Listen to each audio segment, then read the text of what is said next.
I'm going to move now on to Butantan NIH Merck Serum Institute vaccine. I'm just going to call it TB003 because it's short. But it is a single-dose vaccine. The phase 3 trial was evaluated in people aged 2 to 59. The trial was only done in Brazil. It was sponsored by the Institute Butantan, and you'll see that that is a bit of a problem when we look at the different serotypes that were circulating in Brazil at the time. I do want to comment that we have 3 full-length dengue viruses here. We have 1 chimeric virus, the dengue 2, 4 chimera, where we have the preeminence of dengue 2 on the dengue 4 background. So this, I want to say this is, I think, one of the best examples of your tax dollars at work, and I hope you'll appreciate that after you see the results of this trial. But we were able to do, I think, about 25 clinical trials with different monovalent and tetravalent components of this vaccine because the NIH sponsored those trials. Neither Sanofi with Vaxian nor Takeda with TAC003 evaluated the individual components of their vaccine before putting them into a tetravalent admixture. So we have no idea if each of the individual components of those vaccines actually infects and replicates. We did more than 25 trials to identify the best monovalent components and then put those monovalent components into 5 different tetravalent admixtures to choose the best one that can move forward. This was all funded by your tax dollars at work.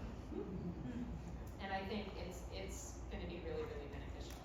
So this is the Institute Butantan phase 3 clinical trial. I just want to point out here, 47%, almost half of the individuals enrolled in this trial were seronaive to dengue prior to vaccination. And that's going to be able to give you a really good evaluation of how well this vaccine is going to perform in dengue-naive people. These are the preliminary interim analysis, I should say, the interim analysis results that were just published in the New England Journal of Medicine just a couple months ago. What we're looking at, the overall efficacy was almost 80%. It was almost 90% against dengue 1 and 70% against dengue 2. I will say dengue 2 is the weaker component, and we know that just from different studies that we did. It's a chimeric, and it has a higher human infectious dose 50 than the other components. When we look at the differences between seropositives and seronaives, we still see very good overall efficacy in seronaives to both dengue 1 and to dengue 2. Again, a bit lower, but still almost 60% efficacy through 2 years post-vaccination. There was not a 1-year interim analysis event in this study. They did not do the analysis until everybody had completed 2 years of the study. This is what I think is really impressive, and I'll show you another slide in just a bit that compares the different vaccines. But in the very youngest kids, 2 to 6 years of age, through 2 years, we have 80% efficacy.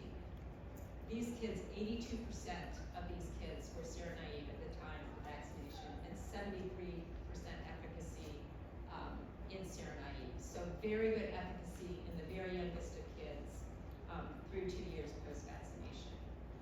There were not any cases of severe dengue in the first 2 years. They did present through the cutoff, which was an average of 3.7 years post-vaccination in different conferences, and what they saw was that there was 88.2% efficacy against severe dengue and dengue with warning signs through 3.7 years post-vaccination. So quite a long time post-vaccination, very good efficacy against severe dengue and dengue with warning signs. When we look at the 3 different studies, again with Sanofi, this was really at 1-year follow-up. They only followed, which is why there's an asterisk here in the different age groups, and just showing different dosing, 3 injections, 2 injections, 1, and then looking at efficacy by age. And again, in the youngest age group, this is really where I think this vaccine stands apart, is its efficacy in the very young, 80% of whom were seronaive to dengue at the time of vaccination. And then we look at the 3 different vaccines by the serotypes that we have. Again, there were not any dengue 3 or dengue 4 cases in the Butantan trial for the time that this was presented. Dengue 3 started circulating a little bit last year. Now, all 5 years of follow-up is going to be completed in June of 2024, so it's unlikely they'll have enough dengue 3 cases to really show efficacy. We're hopeful, but it's unlikely. But what you can see is that very good efficacy, again, in seropositives as well as seronaives, very good efficacy against dengue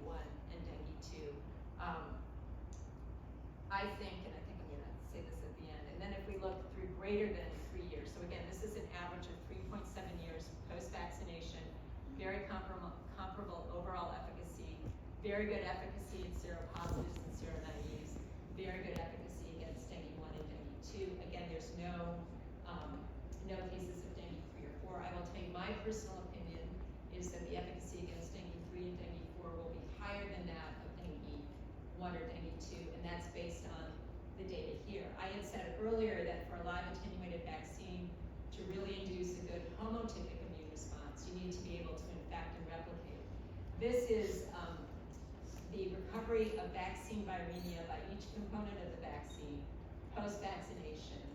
This is by PCR, and then in parentheses is by culture. But what you can see is we have imbalance in the recovery of the individual components with Denvaxia with TAC-003. Dengue 4 dominated in Denvaxia and had the highest efficacy to that serotype. So the greatest efficacy from Denvaxia was against dengue 4. The greatest efficacy against TAC-003 was against dengue 2. Now, this viremia data is from a phase 2 clinical trial. They reformulated but didn't repeat the viremia studies, so we don't know really in the phase 3 formulation if this is different, but you can see that dengue 2 is really, really dominant. And then when we look at TB-003, this is a study that we did here in the US. We had very balanced viremia by PCR across, and you can see greater recovery of dengue 3 and 4 than even dengue 1 and 2.